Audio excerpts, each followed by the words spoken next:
Thank you for joining us. Chris, thank you for having me.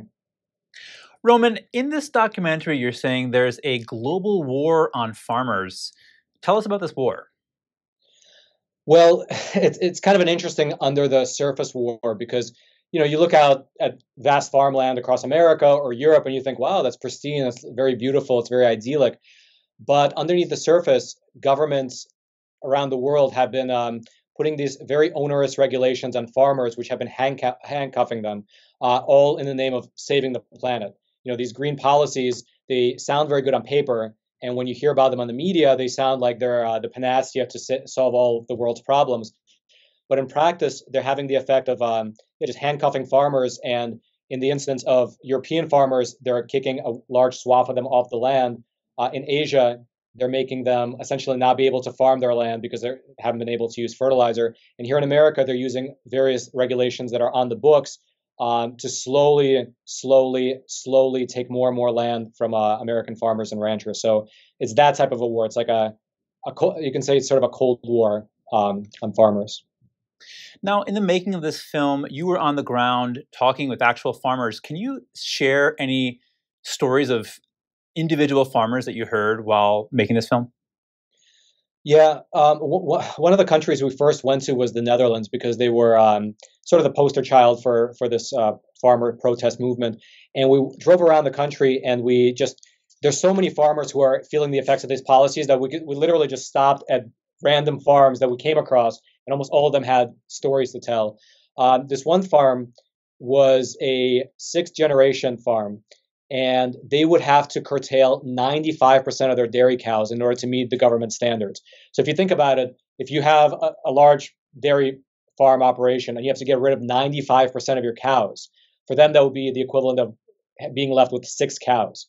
And so, I mean, there's no business to be had there. That was when they told me that, and then they showed me their cows, I was just shocked. And then they showed me why, because there was a small shrub, maybe a mile up from their farm, up on a hill, that the government needs to protect because they signed an agreement with the European Union 30 years ago saying the shrub needs to remain here.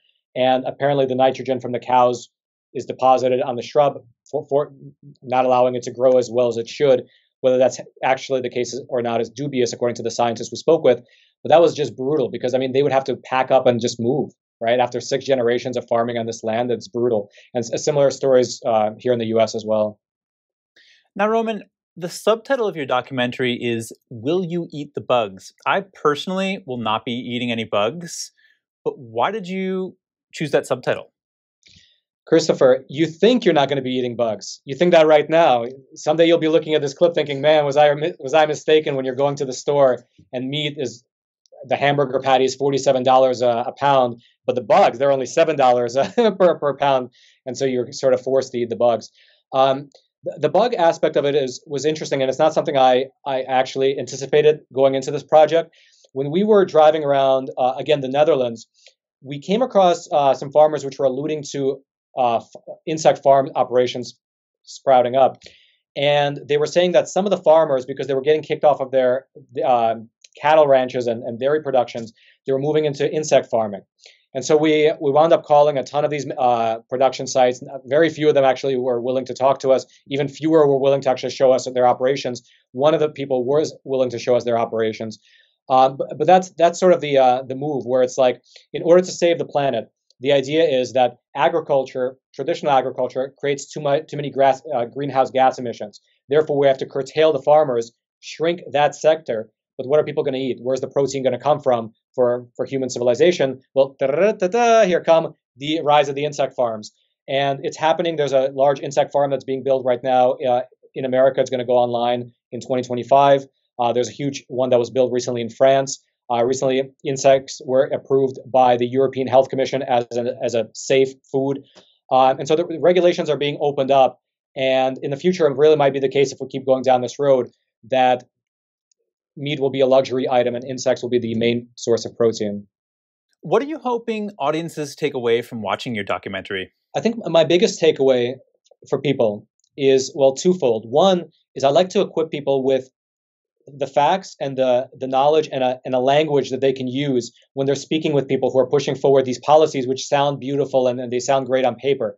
But when you look underneath the hood, it's not so great. The second thing is that if you go back into the 1950s and you look at the Great Leap Forward over in China, the Great Leap Forward sounded like the best idea possible. We're going to launch China into the frontier of steel production. We're going to become an industrial powerhouse. We're going to leapfrog over the other countries which have had a head start on us. But now, when we look back in hindsight, the Great Leap Forward is synonymous with a famine that killed somewhere between 30 to 50 million people.